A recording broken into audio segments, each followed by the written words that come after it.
Selamat datang di Sharing Makna, meringankan beban dengan cerita.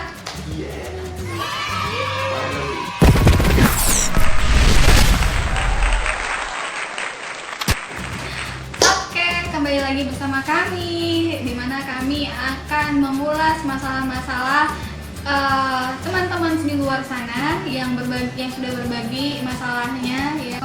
Di sini kami akan berbagi pendapat mengenai masalah tersebut, tentunya membahas dulu masalahnya, lalu membagi pendapat kami ya sebagai laki-laki dan perempuan. Kedua sudut pandang di sini ya sebagai laki-laki, suami, ya, dan saya sebagai perempuan dan istri. Tapi ya ini hanya sekedar pendapat saja. Jadi fungsinya hanya melatih. Jadi belajar dari kesalahan orang lain atau dari pengalaman orang lain itu adalah guru yang nomor 2 terbaik. Yang pertama, Al-Quran dan hadis.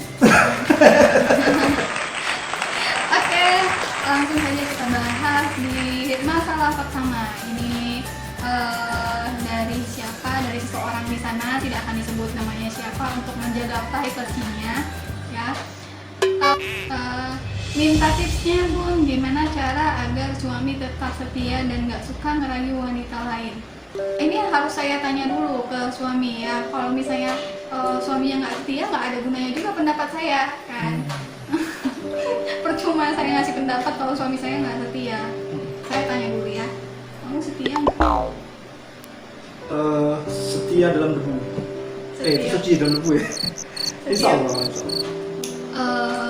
Kalau menurut saya menurut saya tidak akan mempertahankan suami yang doyan selingkuh, karena percuma juga, itu akan menyakitkan kita sebagai istri.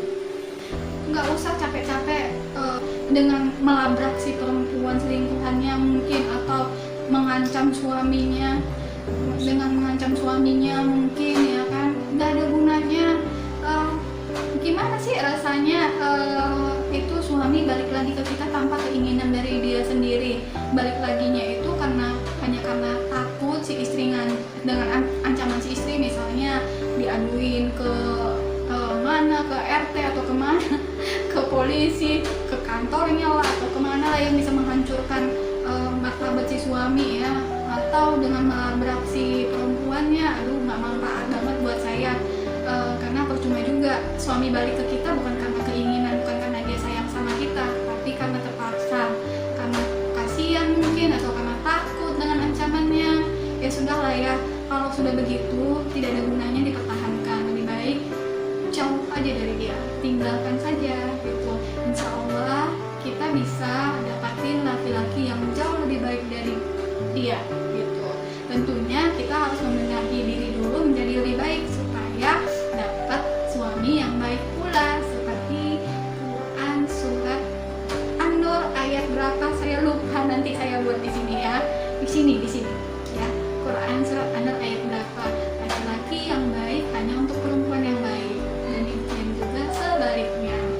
Oke, sekian pendapat dari saya. Selanjutnya, Kalau lihat dari pertanyaannya sih, ya dia kan minta tips bagaimana suami tetap setia. Jadi ini point of view wanita sebenarnya kan.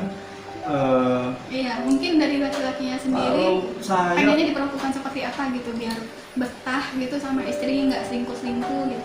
kalau ditanya bagaimana tipsnya dari point of view suami, apa ya? Saya enggak. Yang pertama adalah ya agak pusing juga memang kalau terus tipe istrinya mungkin yang banyak permintaan yang nggak masuk akal mungkin ya. Kebetulan istri saya nggak ngakuin itu. Jadi kayak minta di luar kemampuan suami. Jadi mungkin suami itu merasa menjadi stres di rumah. Jadi dia merasa nggak bahagia di rumah, bisa jadi, sehingga dia mencari hal yang menghibur dirinya. Nah, terkadang kesalahannya adalah mungkin suaminya salah kaprah, berasumsi dengan memiliki wanita lain dia akan menjadi terhibur. Mungkin pria ini hanya ingin seorang pendamping yang bisa support dia, misalnya yang nggak terlalu menggerogoti, tidak tahu kapan waktunya mau marah, kapan tahu waktunya menghibur. namun dia tidak dapati di rumah. Namun dia salah solusinya dia justru cari orang lain yang ketika di awal mungkin terlihat baik, namanya mungkin ya, belum satu rumah, sehingga setan pun mengelabui dia lah. Oh, inilah solusiku, dia berpikir, dengan cara berselingkuh dengan wanita lain. Ternyata itu bukan solusi buat dia, menjadi masalah yang makin besar justru sebenarnya, dan dosa semakin besar. Jadi mungkin dari sisi wanita seperti itu. Dan yang kedua yang saya rasa agak lucu adalah kalau jika ada wanita ketika dia mulai cemburu dengan suaminya, dia mulai melakukan hal-hal yang tidak diperlukan, semisal terlalu membatasi, terlalu paranoid, khawatir. Karena itu menurut saya justru memperparah suasana. Artinya gini, ketika seseorang menyayangi orang lain, hal satu-satunya yang membuat dia bertahan di samping orang itu karena dia nyaman dengan orang itu, bukan larangan-larangan gitu. Jadi ketika kalian larang dia untuk melakukan hal, selama hal itu tidak melanggar ajaran agama dan hukum ya. Namun jika itu melanggar ajaran agama dan hukum, jelas kalian larang. Tapi kalau dia melakukan hal yang sederhana saja dan tidak terlalu merugikan dengan alasan kekhawatiran dia berselingkuh segala macam, itu juga justru memperkeruh. Artinya gini, buatlah pria itu nyaman, dengan demikian dia tidak akan mungkin mencari kemungkinan lain di luar, karena dia tidak punya alasan, kecuali memang pria itu adalah punya karakter yang buruk. Dia memang sebaik apapun wanitanya, memang hawa nafsunya tinggi, dia cari wanita lain. Nah kalau begitu ya memang nggak perlu harus dipertanyakan tips apa gitu. Itu nggak butuh tips, itu butuh surat cerai gitu. Itu nggak butuh tips. Namun juga jika pria ini memang perilakunya tidak buruk, namun dia merasa tidak betah, ya betul mungkin ada masalah, istri mungkin kurang baik, itu pertimbangannya. Jadi jangan terlalu paranoid karena itu bikin tidak nyaman. Karena satu-satunya hal yang membuat orang lain tidak selingkuh meninggalkan pasangannya ketika dia merasa nyaman dengan pasangannya. Kalau dia tidak merasa nyaman dengan pasangannya, mau kita pagar rumah seperti apapun, mau kita masakin hal yang enak, tapi deep down ada yang busuk di dalamnya, itu nggak akan bisa menahan sebuah kondisi. So harus paham apa masing-masing gitu. Kapan harus let go, kapan harus keep gitu. Ini yang mungkin dirasakan oleh pria. Namun ada juga tipe pria, satu-satunya adalah yang memang dia karakternya keras. Mau dilarang gimana pun dia ngerasa bahwa aku pria, aku ngelakuin apapun yang suka, kalau nggak suka aku bisa cari wanita lain. Itu ada karakter seperti itu. Ada juga pria yang paling utama adalah pria yang memiliki ilmu. Jadi mungkin sebagai istri yang pertama harus dilakukan adalah berikanlah pengetahuan ilmu dengan cara yang baik. Kenapa? Karena ilmu lah satu-satunya penolong. Ilmu apa maksudnya? Ya, ilmu agama semisal. Kalau pria itu tahu bahwa berbohong itu salah satu dosa besar, maka dia tidak akan melakukannya. Jika pria itu tahu bahwa menyentuh wanita lain yang bukan mahramnya itu juga dilarang, apalagi sampai melakukan hal yang lain, itu juga akan jadi pelajaran buat dia. Jika udah dikasih ilmu dia masih menolak, habis itu hindarilah dia bergaul dengan orang-orang yang menurut kalian tidak baik, dalam cara yang sebaik mungkin. Misal katakan kenapa kamu tidak suka dia bergaul dengan ini, karena pergaulan itu menular ya gitu. Tapi jika kamu yang punya bukti pria itu temannya itu adalah orang yang buruk, kalau tidak itu namanya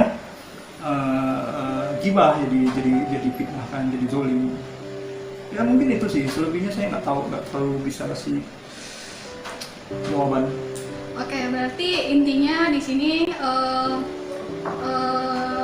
tipsnya buat dia senyaman mungkin gitu. Kalau memang sudah, iya kalau dia memang pria yang baik. Iya kalau dia memang pria yang baik. Kalau memang kalian sudah, para istri sudah buat suami senyaman mungkin, tapi dia tetap kekeh masih selingkuh, ya berarti sudah karakternya, sudah tabiatnya suka selingkuh. Iya, jangan lupa tadi tipsnya adalah berikanlah ilmu yang ini yang sebaik mungkin.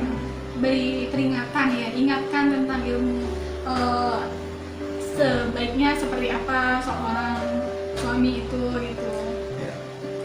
Oke, pertanyaan kedua ini ya, Bunda dan Ayah, di sini aku mau tanya, saya seorang single parent dan akan menikah dengan Bunda satu anak.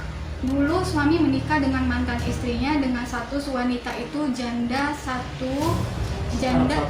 anak satu yang suaminya meninggal dunia, dan menikah dengan calon suami saya, mereka mempunyai satu anak. Oh, jadi gini, si Bunda ini maunya Nelvi, kayak misalnya kamu itu maunya Nelvi bisa terima anak tirinya kamu, gitu kan, anak tirinya kamu karena si anak yatim. Bukan saya tidak mau bun, tapi saya khawatir suatu hari ibunya mantan istri calon saya itu akan jadikan kondisi ini senjata dia untuk mengganggu rumah tangga saya dan calon kami. Menurut bunda dan ayah bagaimana? Agak ini ya kompleks ya masalahnya. Ini saya dulu yang jawab ya. Kalau saya jadi si orang yang ini ya, yang curhat, si bundanya ini, saya itu pertama kali bingung si calonnya saya itu tuh, si calonnya dia inilah, bilang saya calonnya dia ini itu cerai sama mantan istrinya, kenapa nggak ketahuan kan di sini ya? Cerai sama mantan istrinya itu kenapa sehingga dia menikah dengan si bundanya ini gitu, si ibu ini. Nah itu kalau misalnya karena kan si calonnya ini sangat care sama anaknya si mantannya ya kan, lalu kenapa dia ceraikan gitu? Kalau menurut saya sih agak aneh ya, agak aneh. Memang satu sisi dia baik, si suaminya, calon suami ini baik, berpikiran mau menafkahi anak mantannya, bukan anaknya dia, anak mantannya. Kalau anaknya saja sih masuk akal ya, tapi ini anak mantannya juga mau dinafkahi sama dia. Tapi kalau dari segi kemanusiaan ya, menurut saya mungkin ada, kita lihat dulu itunya masalahnya apa dulu, mereka bercerainya karena apa gitu. Kalau memang si mantan istrinya belum punya pasangan baru ya, atau bukan dari kelalaian si calon kita sih, saya akan dengan sangat senang hati menerima si calon ini, karena saya tahu si calon saya ini adalah laki-laki yang sangat bertanggung jawab. Buktinya bukan anak kandungnya aja dia masih mau tanggung jawab, apalagi anaknya sendiri gitu. Jadi menurut saya coba cari dulu, dia mau biayain si anak ini aja kah, atau sama istrinya juga, sama mantan istrinya juga, dia mau bertanggung jawab sama anak tirinya ini itu karena masih ada rasa sayang sama mantan istrinya atau gimana gitu. Tapi kalau hanya sekedar sama anak tirinya ini sebelum si mantan istrinya menikah sih, itu wajar-wajar aja menurut saya ya, itu sangat baik ya, sampai si mantan istrinya itu punya suami lagi gitu. Tapi kalau sudah punya suami lagi dia masih ikut campur di situ, saya sih pasti bertanya ke suaminya, ke calon saya ini, calonnya ini gitu, kenapa masih menafkahi, itu kan bukan tanggung jawab dia lagi gitu. Jadi itu sih menurut saya so far. Kalau misalnya alasannya cuma kasihan karena si anak-anak yatim, itu bagus banget ya, selama si mantan istrinya belum ada yang menafkahin, belum ada yang belum punya suami, maksudnya suami baru lagi, ya nggak masalah sih menurut saya. Dalam kondisi seperti ini yang bisa dilakukan si istri adalah komunikasi tentunya kan, untuk memahami ceritanya secara benar, bahwa apakah alasan si pria ini masuk akal atau tidak. Artinya gini, saya juga nggak mau berburuk sangka sama pria ini dengan asumsi ya, alasan dengan jawaban seperti ini kita wajib mempercayai apapun yang dikatakannya, bahwa dia mengatakan bahwa itu anak yatim, sampai kita menemukan fakta yang lain. Nah, tapi tentu si ibu ini juga wajib untuk menanyakan latar belakang ceritanya, kenapa dibawa gitu, apa alasan utamanya, apakah si ibunya tidak rindu dengan anaknya gitu, kenapa dipisahkan. Ini kan anak kandung dengan ibu kandung itu sebaiknya bersama. Kenapa diserahkan ke orang lain? Kenapa kamu bawa gitu, walaupun kamu niat baik, kalau mau menafkahi apakah tidak bisa ditransfer, dibiayai jarak jauh gitu kalau niat baik. Nah itu menjadi pertanyaan. Tapi pertama wajiblah bagi ibu ini untuk mempercayai apa yang diucapkan suaminya sampai dia menemukan faktanya.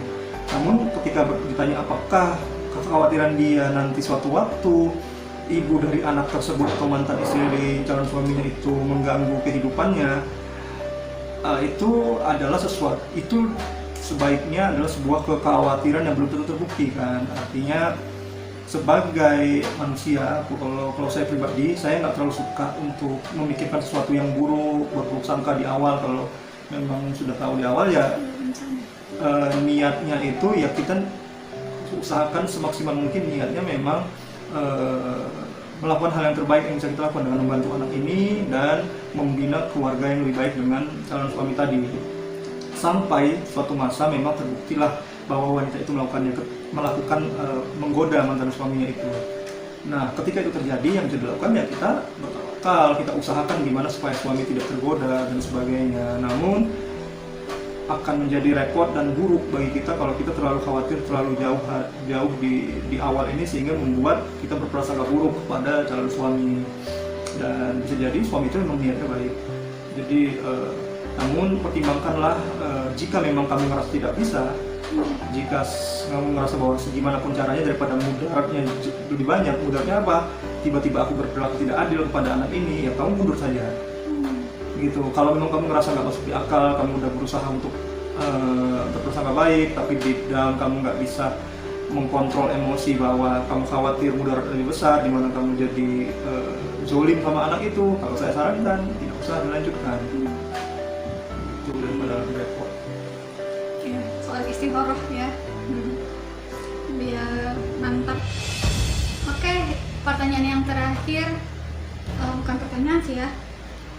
Yang terakhir ini sharing dari seorang di sana. Assalamualaikum, gimana kabarnya Bunda? Sehat? Alhamdulillah sehat. Aku mau tanya, aku punya anak 2, tapi anakku semua diambil mantan suamiku.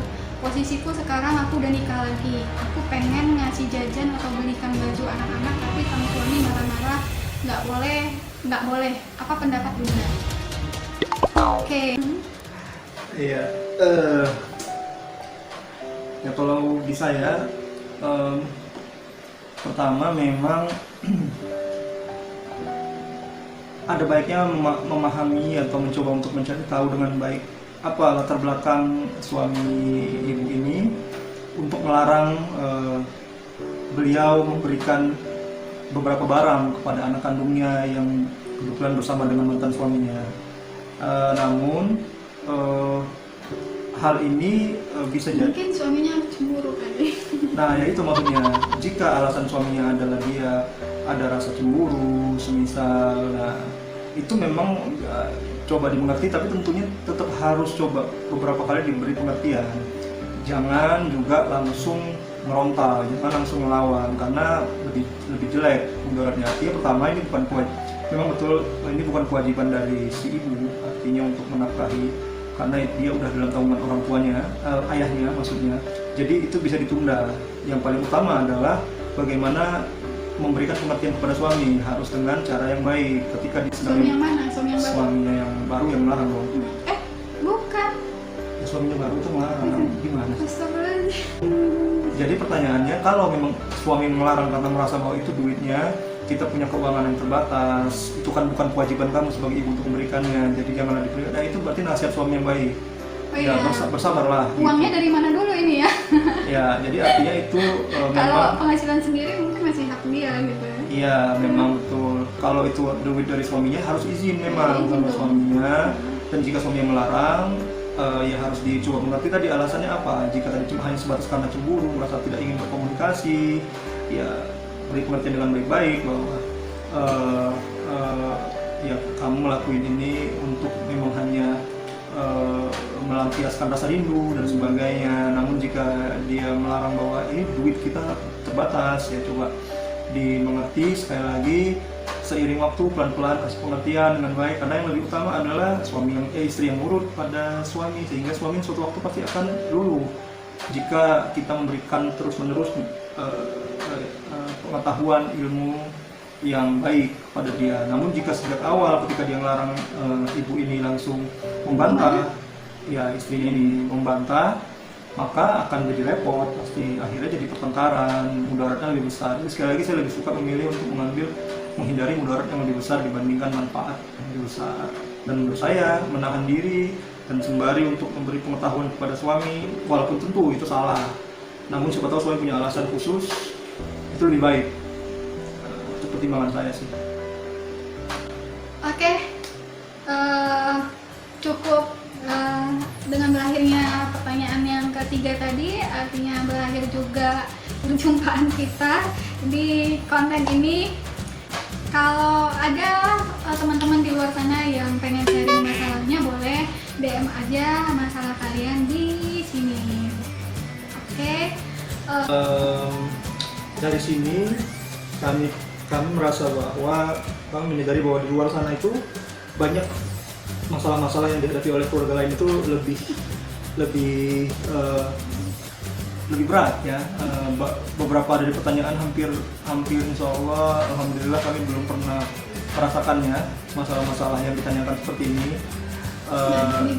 Dan ini membuat kami tentunya bersyukur pada Allah SWT, dan menjadi belajar juga tentunya bahwa bahwa oh ini ada toh keluar. Kami kira misalnya mungkin kami sudah mengalami tentang masalah yang pelik, ternyata belum. Jadi kondisi metode sharing ini, masalah ini membuat kita metode pembahasan ini akan membantu dengan niat tidak mencoba untuk menghibah, karena kami akan menyembunyikan identitasnya dan sebagainya. Oke, cukup sampai di sini dulu pertemuan kita kali ini. Semoga kita bisa ketemu di video-video selanjutnya. Jangan lupa like, komen, share, dan kalau jika bermanfaat, dan tentunya subscribe.